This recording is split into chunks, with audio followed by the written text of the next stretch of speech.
Let's put that where that dust is and then put that on top of it. You just want to put the engine in the car right now? Yeah, it'll at least let us know how big a hammer we need. Plus, I think that's what everyone wants to see. They click to see that in there. I clicked for that. I mean... And I haven't even seen it yet.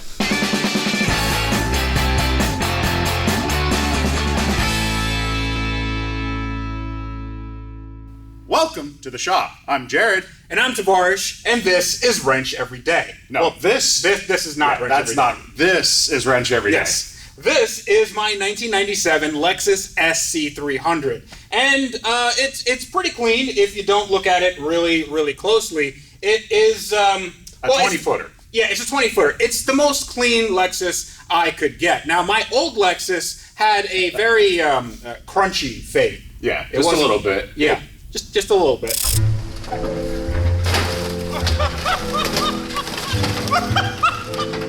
But this one is really kind of clean. It has a good engine, has a good transmission, it has good wiring, everything inside works. And today, we're going to take all of that out. All of it. All of it. But it's for a good cause. Yeah. All right, let's get it on the lift. And then we'll explain later. Yeah, let's just... Actually, you know what? I have the keys. I can probably... Let me see if I can start this up. Get it nice and warmed up right before we work on it. I just... You know... Usually there's lights and stuff that... well, it knows it's daytime. Come on, but... It's in battery save mode. So it turns out... battery dead. You didn't tend this battery? Alright, let's just push it.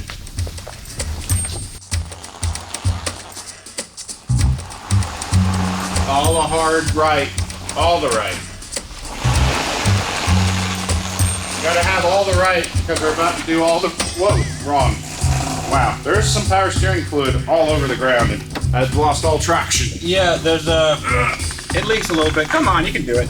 I got no traction. Can you help? Someone got pretty floors, not practical floors. There we go. There we go, that's fine. Oh, you're the difference? Yes. Alright, that's great.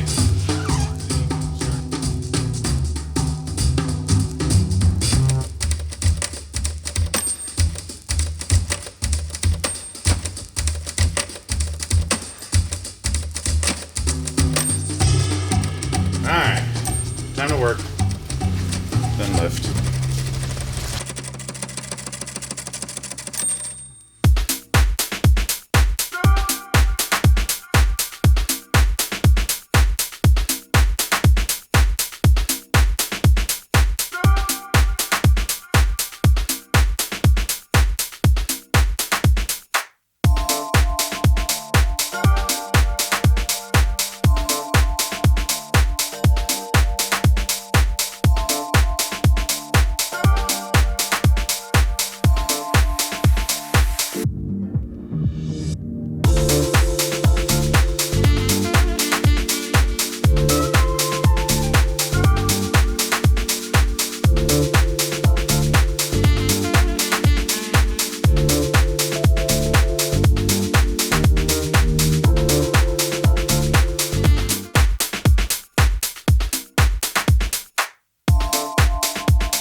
Now we are about, I'd say, an hour and a half in, something like that. Yeah, maybe an hour and a half in, which is slow for us pulling a 2J. Yeah, it's not, I mean, we're also pulling it in an unorthodox way. Yeah. The engine would have been freed, a little while ago, but we're also trying to pull the entire cradle, the suspension, everything as one unit. We're doing it a little bit differently than we did in the ISF, just because this has a slightly different suspension setup. We don't have to disconnect the what is it, control arm? Yeah, the upper control arm or the upper ball joint. Or we also left the shock absorber behind in the ISF, which we're going to drop because this is kind of integrated into its own cradle. So that's going to come down as one complete unit, and it's going to open up the engine bay as much as possible for measuring. Yeah. We're also not just quickly pulling every single wiring harness out of the body yet either, because we want to do the fabrication and see how much ISF we can integrate before we just wire the whole car as an ISF. Because that's the nuclear option, where we just put the entire ISF body harness in, and as far as all the computers think, it's in an ISF, and it's. I mean, that's what's going to happen anyway. But I think we're just doing baby steps, and we need to get the engine out right now. Is the steering rack disconnected? Steering is disconnected, and the shaft is tucked away. Okay. Drive shafts are out. All of our fluid lines are out except the AC system, and which still has a charge. Yeah. So. And we borrowed a AC machine from. Be environmentally responsible, please. Yes. Yeah. Don't just vent this into the atmosphere. So most shops. Well, you can go by and pay a small charge and they'll evacuate. If you're going to do a driveway engine swap, you can call a shop for a small amount of money, save the environment, and let them evacuate. Also, if you go to like auto parts store or even like a Harbor Freight or whatever, they have, if you have an air compressor, you can actually recover, like they have a little tank that you can use to recover all that. They have some, or if you can't find a recovery tank, they have the small compressors and stuff that you need to pull a vacuum to recharge yourself. Yeah. So the main thing is just don't vent. It's all doable for sure. Yeah, just don't vent stuff in the atmosphere. So we've got lowering it down and pulling that vacuum, which will take a little bit, which is nice because even with air conditioning, we've been working hard and sweating and filthy, so we can clean up while it does its thing, and then lower this out, and then the engine's out. And then the whole engine's out, and then we have a hole to do something with.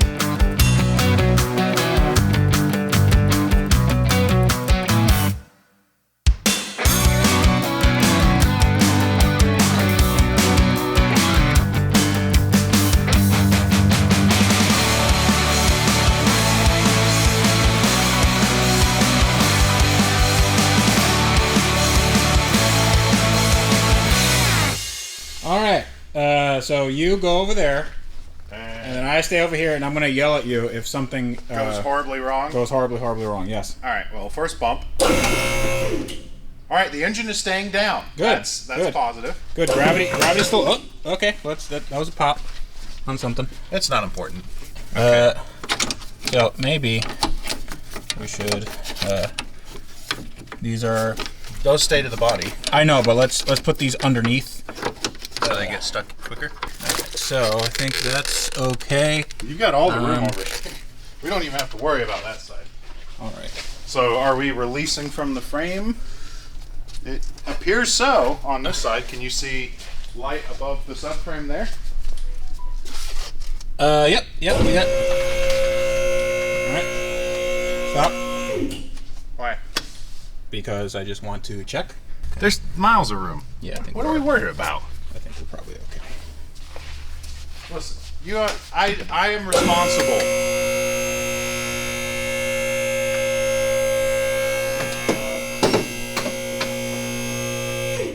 Okay, she kind of moved a little.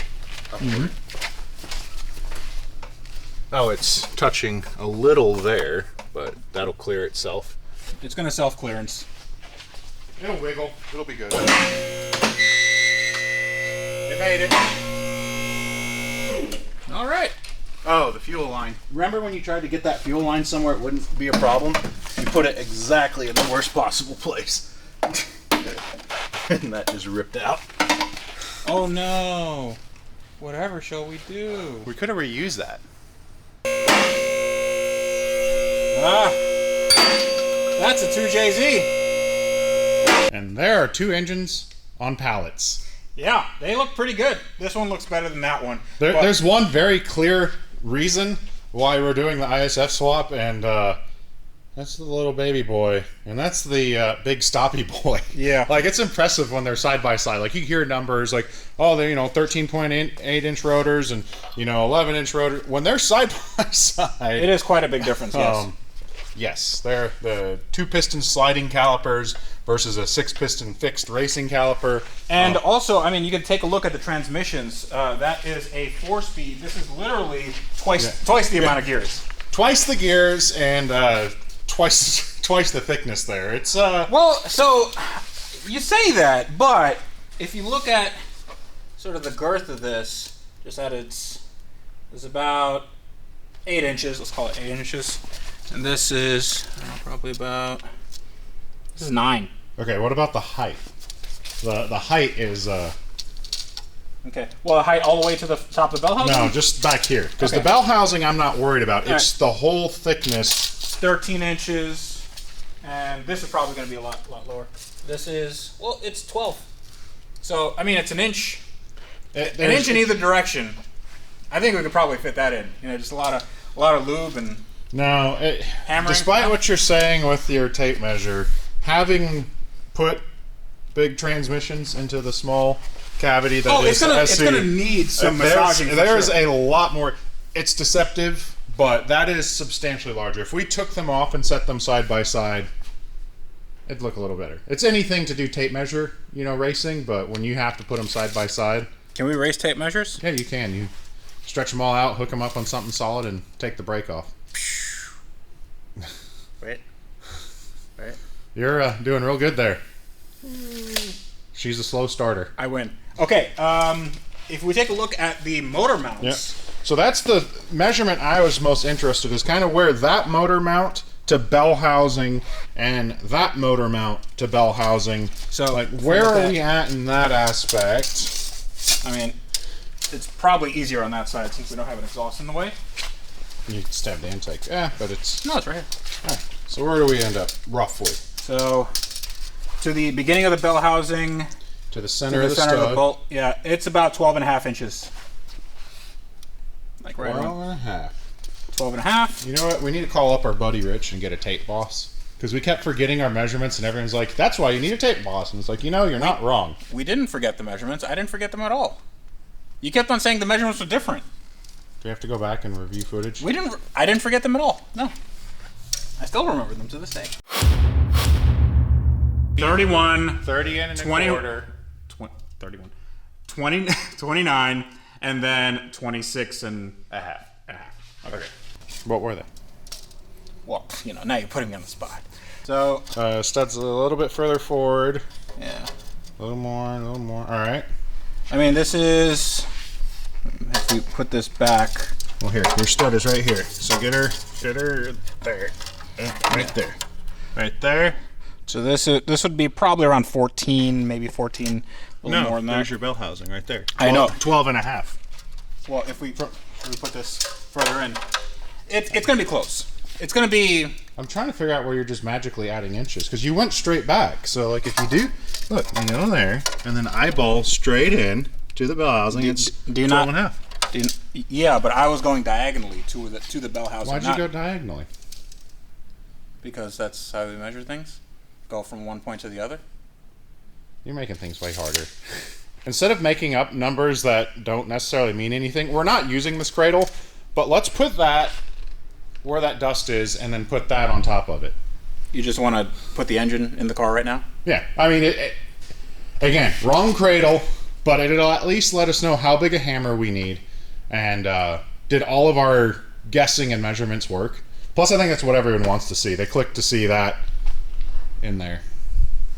I clicked for that, I mean, and I haven't even seen it yet. that's why. Okay, all right. That's why I'm here. So, Okay, let's do it. the IS was a little easier because there was nothing there, so that can't stay. So it's going to be, we move that there, lower the car, realize we need to move it, so then we grab that after lifting the car. So we'll pick you up after 14 tries and when it's almost ready to go in. It's going to go in first try. Hey, Freddie, Yeah. what do you got under the hood of that beast there? Oh, it's nothing. It's stock. It's just a stock SC500 SC500. F. Yes. F Sport. Oh, it's just the F Sport? Oh, it's just the appearance package. Yeah, it's nothing. Nothing too special here. Look. Ah! Our blind measurements work. Now, keying it in is a little interesting, though, right? Yeah, so we had to take out a bunch of harnesses and hoses and stuff for the AC and power steering. But once we got rid of all of that, we had to make sure that the engine goes in like further forward because it had to clear some stuff on the frame. But then once the car is over it, then you can push it back. And actually, we have a few inches that we can push this back even further. So in theory, this could have better handling than the ISF. Like because of just where the engine is placed, because it's just further back in the engine bay. So well, it could have better handling also because that's a slightly better control arm setup than what the ISF gets. But we dropped the radiator in. We have more room in front. We still might need to get the BFA out and work, or I'm sorry, the BFH. BFH, yes.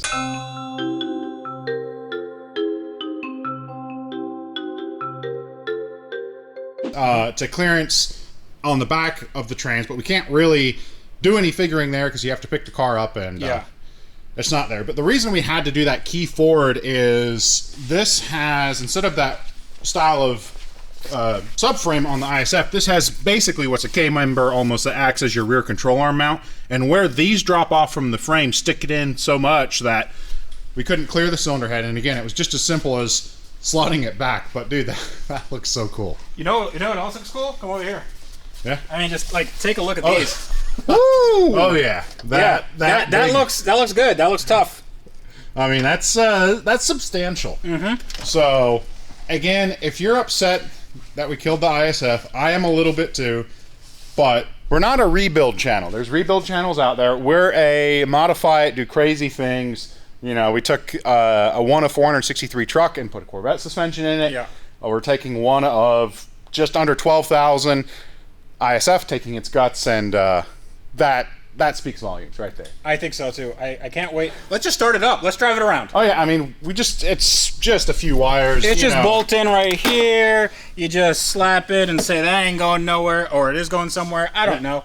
And that's it. No, honestly, we have a lot of work to do. So this is just a mock-up. It's going to need to come in and out a lot. And we need to put this. No. So this is going to go on the old subframe. We need to mock up some mounts there. And then we have to do the trans mount. After all that is the easy part. Yeah, that is, as it sounds odd to say, retrofitting the wrong engine is the easy part. No, that is absolutely the easy part, because once the engine is in there, then comes the wiring nightmare, because there are things that I want to retain on this car, like the AC and a bunch of the body control stuff, and I have to make that talk to the ISF stuff, which is they're not going to talk well together. They speak totally different languages, so there's translation boxes we might have to engineer, or again, I think it's just going to be separate systems, and then they're just going to not know that they're in the same car. But then where are we going to put the battery? Where's the ECU going to live? Because normally this is where the battery goes, but the weatherproof ECU box should drop right in, and it saves a lot of extension there. But then we have to do ABS. We have to make sure all the sensors are reading correctly. This car was not built with those sensors, so we have to make sure that those timing rings are correct. And then we have to do rear end, we have to do drive shaft, and then hopefully we have a running, driving car that isn't like Christmas exploding and whatever. Because we still don't know if this engine is like good, really. Like it went in and out of gear, just like in and out of the shop, but we don't know if this thing has anything like super wrong with it. That would be very sad. It wouldn't be super sad, because at least we know, like, we could just replace the engine. That's true. At that point, it's in the car and works. But I'm really excited. But unfortunately, I have to go home. What do you mean, unfortunately? It's very fortunate, because I get to work on this thing. So I am going to start taking apart all the harnesses, and then I'll probably take this off of the subframe, and then we're going to mock it onto that. Pull that subframe and see how close. Again, the main thing is try to pull your measurements firewall to bell housing, so you can try to correlate that if you get so froggy as to try to build your own mounts. Yeah. And I approve hockey pucks. Like, they're going to be perfectly fine. Hockey pucks are fine, but if I can reuse these mounts for something, that would be really, really good. Well, these actually tear apart catastrophically. So do those. So if you wanted to use ISF mounts, like if you find the ISF mount bolts in, call up RR Racing. They have an amazing poly mount that that holds up. Okay, cool. I beat the heck out of it on my ISF. So Nice. now what? I don't know. We wait for the next episode, right? Do we stand here and wait? Well, yeah. No, you guys wait for the next episode. I get more dirty, and then you go home and do whatever you need to do at home. Go home and do some work and maybe some other small projects there. Sure. Find Site C. Who knows? But at any rate, I'm Jared. And I'm Tavarish. Reminding you to always make questionable choices and Put ISF motors in your Lexus SC because this is awesome. ISF the world. Yes. Thanks. See ya.